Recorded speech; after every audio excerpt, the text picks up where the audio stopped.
Dear all, welcome once again in English grammar class. Today I will teach you a very important topic of grammar, that is verb. How to find out whether the verb is transitive or intransitive in a sentence, and subject-verb agreement. So let's get started. Look at these words. These are action words.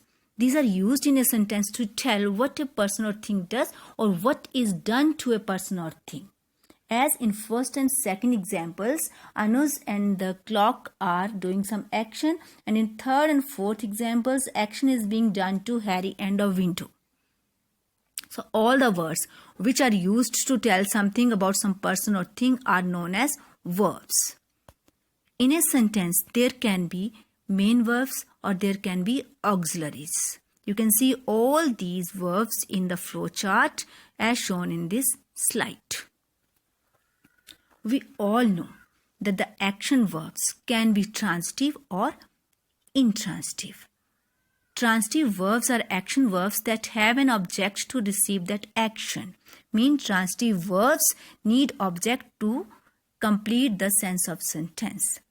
Intransitive verbs are also action verbs, but unlike transitive verbs, they do not have an object receiving the action, means they do not need any object to complete the sense of sentence. Let's understand these with some examples. She wrote a letter. In this sentence, wrote is a verb and this verb needs direct object to complete the sense of sentence. So here, wrote is used as transitive verb. But in this sentence, wrote does not need a direct object to complete the sense of sentence. So in this sentence, wrote is intransitive verb. Now your subject and verb want to be friends. So let's meet with some rules of subject-verb agreement. The verb agrees with the subject in number and person. Means if your subject is plural, it will take plural verb, and if your subject is singular, it will take singular verb. Two or more singular subjects connected by and usually take a verb in plural, as shown in these two sentences. If two singular nouns refer to same person or thing, the verb must be singular, as the orator and statesman is dead. Here notice that the article is used only once when two nouns refer to same person. Now look at the second sentence, the orator and the statesman are dead. Now in this sentence, the orator and the statesman are two persons. So here these will take plural verb. If two subjects together express one idea, the verb may be in singular form, as bread and milk is his only food.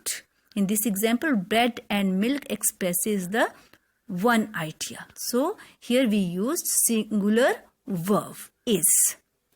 Slow and steady wins the race.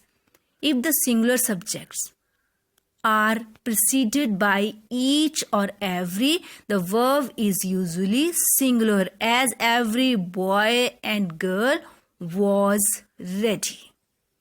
Two or more singular subjects connected by or, nor, either or, neither nor always take a verb in the singular form.